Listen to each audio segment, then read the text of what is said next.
दोस्तों, प्रकृति का भारी प्रकोप तो आप लोगों ने देख लिया होगा कि कैसे बिपार जोआय नाम का साइक्लोन आया और उसने भारत ही नहीं बल्कि पड़ोसी देश पाकिस्तान में भी जम के तबाही मचाई। पर खतरा अभी टला नहीं, क्योंकि संकट का असली समय तो अब शुरू हुआ है, जहां हर साल तूफान और भी ज्यादा खतरनाक रूप लेकर आते हैं और समुद्र में उठने वाले ये तूफान लगातार अपनी ताकत बढ़ाते जा रहे हैं। पर आखिरकार ऐसा हो क्यों रहा है? और सबसे बड़ा सवाल ये है कि ये साइक्लोन आखिरकार बनते कैसे, इनके पीछे का विज्ञान क्या है और क्यों ये इतने खतरनाक होते हैं कि लाखों लोगों को इनकी वजह से अपना घर बार सब कुछ छोड़ना पड़ जाता है। आज हम सब कुछ बताने वाले हैं आपको, बस हमारे साथ आप वीडियो में एंड तक बने रहिएगा। दोस्तों, आजकल सोशल मीडिया से लेकर न्यूज चैनलों तक हर जगह सिर्फ और सिर्फ एक ही चीज की बात हो रही है और वो है बिपार जोआय तूफान, जिसने बहुत ही भयंकर तबाही मचाई हुई है और चारों तरफ हाहाकार मच गया। लोगों ने अपने घरों से निकलना बंद कर दिया, यहाँ तक कि खतरे वाले इलाकों से लाखों लोगों को निकालकर सुरक्षित जगहों पर पहुंचाया गया ताकि कोई भी बड़ा नुकसान न हो। फिर भी जब इस तूफान ने अपना रूप दिखाना शुरू किया था तो समुद्र की तेज लहरें न जाने कितनी सारी जिंदगियां अपने साथ बहाते हुए ले गई। फिर चाहे महाराष्ट्र हो या फिर गुजरात, दोनों ही जगहों के समुद्री इलाकों में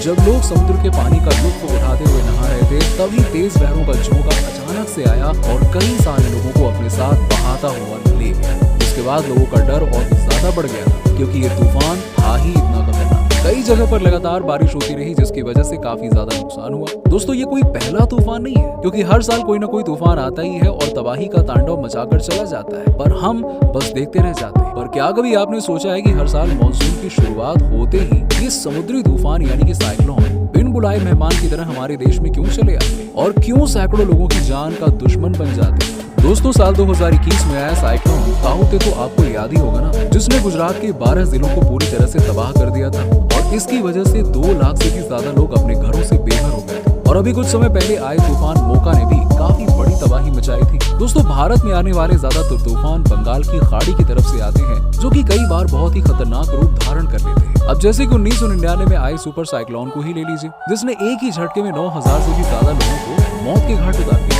अब अगर आपको ये भी कम लग रहा है तो दोस्तों, अब तक का सबसे बड़ा विनाशकारी साइक्लोन साल 1970 में नवंबर के महीने में आया। इस साइक्लोन का नाम द ग्रेट भोला साइक्लोन रखा गया, जिसकी वजह से लगभग 5 लाख से भी ज्यादा लोगों को अपनी जान गंवानी पड़ी। ऐसे में सबसे बड़ा सवाल ये खड़ा होता है कि आखिरकार ये साइक्लोन बनते कैसे और क्यों ये इतने खतरनाक होते हैं? दोस्तों, आम भाषा में साइक्लोन को चक्रवात कहा जाता है। ये एक ऐसा स्ट्रक्चर होता है जिसमें गर्म हवा के चारों ओर एटमॉस्फेरिक प्रेशर का क्षेत्र बन जाता है। जब गर्म हवा ठंडी हवा से मिलती है तो दोनों आपस में मिलकर एक सर्कुलर विंड बनाते हैं, जिसका प्रेशर बहुत ही ज्यादा होता है और इसे ही साइक्लोन कहा जाता है। जब कभी भी साइक्लोन आता है तो ये अकेले नहीं आता है, बल्कि अपने साथ साथ आंधी और बारिश को भी लेके आता है। और जब आंधी और बारिश जरूरत से ज्यादा हो जाती है तो भयंकर तबाही मचती है। साइक्लोन में हवा की गति बहुत ही ज्यादा होती है। नॉर्दर्न हेमिस्फीयर में ये हवा एंटी क्लॉकवाइज और साउदर्न हेमिस्फीयर में ये हवा क्लॉकवाइज चलती है। दोस्तों, साइक्लोन के निर्माण के लिए कुछ खास कंडीशन का होना बहुत जरूरी है। जैसे साइक्लोन की शुरुआत हमेशा बड़े समुद्र या फिर महासागर में ही होती है। हालांकि इसके लिए समुद्र के ऊपरी सतह के पानी का तापमान 27 डिग्री से भी ज्यादा होना चाहिए, क्योंकि तभी पानी की सतह के ऊपर लो प्रेशर जोन का निर्माण हो पाएगा और हवा नमी का रूप लेकर ऊपर उठने लगेगी। और फिर यहाँ पर कोरियोलिस फोर्स का होना बहुत जरूरी है। ये ऐसा फोर्स होता है जो कि पृथ्वी के घूमने के कारण पैदा होता है और इसी फोर्स के कारण साइक्लोन विंड्स को एक सिलेंडर का आकार मिलता है। कोरियोलिस फोर्स की वजह से हवा नॉर्थ हेमिस्फीयर में राइट डायरेक्शन और साउथ हेमिस्फीयर में लेफ्ट डायरेक्शन में चलती है और जब ये सब कुछ हो जाता है तो बहुत ही भयंकर चक्रवात आता है। दोस्तों, साइक्लोन का निर्माण 3 अलग अलग स्टेज में होता है। पहली स्टेज को ओरिजिनल स्टेज कहा जाता है, जिसमें साइक्लोन का निर्माण शुरू होता है, और दूसरी स्टेज होती है मैच्योर स्टेज। इस स्टेज में साइक्लोन का आकार बढ़ता चला जाता है और उसमें नमी की मात्रा भी बढ़ जाती है। और तीसरी स्टेज आती है जिसे डिसिपेशन स्टेज कहा जाता है। इस स्टेज में तेज बारिश होती है और बहुत ही भयानक हवा चलती है। साधारण भाषा में कहा जाए तो जब समुद्र के पानी का तापमान 27 डिग्री के ऊपर चला जाता है, जिससे समुद्र की सतह गर्म होने लगती है और जिस वजह से उसके ऊपर मौजूद हवा भी गर्म हो जाती है और ये गर्म हवा जल्दी ऊपर की ओर उठने लगती है। और जब ये हवा ऊपर की ओर उठती है तो नीचे समुद्र की सतह पर कुछ स्थान खाली हो जाता है, जिसे भरने के लिए आसपास मौजूद ठंडी हवा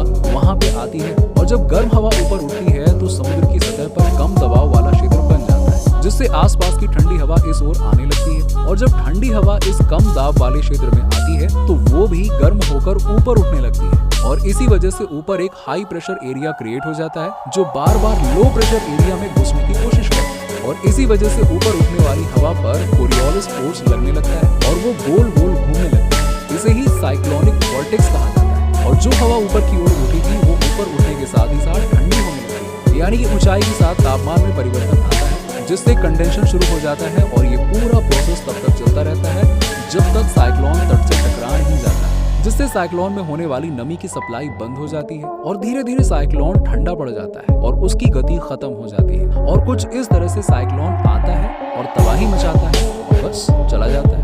वैसे दोस्तों, आप लोगों ने साइक्लोन के अलावा क्लाउड बस्ट और टॉर्नेडो के बारे में काफी कुछ सुना होगा, लेकिन क्या आपको मालूम है कि इनके बीच में अंतर क्या होता है? साइक्लोन के बारे में तो आपको अच्छे से पता चल चुका है। अब चलिए जान लेते हैं ये क्लाउड बस्ट यानी कि बादल फटने किसे कहते हैं। आपको पिछले साल वाला कारनामा तो याद ही होगा ना, जिसमें बादल फटने की वजह से हिमाचल के कई सारे इलाके में भारी तबाही देखने को मिली और 2013 में उत्तराखंड में आई बाढ़ को भला कोई कैसे भूल सकता है, जिसकी वजह से 10,000 से भी ज्यादा लोगों को अपनी जान गंवानी पड़ी, जिनमें से हजारों लोग ऐसे हैं जिनका आज तक कोई अता पता नहीं है और अरबों रुपए का नुकसान हुआ वो अलग। और ये सब कुछ सिर्फ और सिर्फ बादल फटने की वजह से हुआ, जो कि कुछ इस तरह का है कि किसी भी पानी के बड़े गुब्बारे को अचानक से फोड़ दिया जाए तो उसका पानी झटके के साथ में नीचे आता है। ठीक ऐसा ही बादल फटने की प्रक्रिया में भी होता है। एक्सपर्ट्स का कहना है कि यदि 1 घंटे में 100 मिलीमीटर बारिश हो जाती है तो इसे बादल का फटना कहा जाता है। आमतौर पर जमीन की सतह से 12 से 15 किलोमीटर की ऊंचाई पर होने वाली बारिश को ही क्लाउड बस्ट कहा जाता है। असल में जब ज्यादा नमी वाला बादल एक ही जगह पर रुक जाते हैं और वहां पर मौजूद पानी की बूंदें आपस में मिल जाती हैं, तो इसके कारण बादल का घनत्व बढ़ जाता है और अचानक से ही तेज बारिश होने लगती है और वो बारिश इतनी ज्यादा तेज होती है कि जरूरत से ज्यादा पानी जमीन पर गिर जाता है और इस तरह की प्रक्रिया को बादल फटना कहते हैं, क्योंकि तेज बारिश के कारण लैंडस्लाइड होते हैं और बाढ़ के हालात बन जाते हैं। समुद्र का वाटर लेवल काफी हाई हो जाता है और कई बार तो पानी इतना रौद्र रूप ले लेता है कि पूरे के पूरे शहर को अपने साथ बहा कर ले जाता है और लोग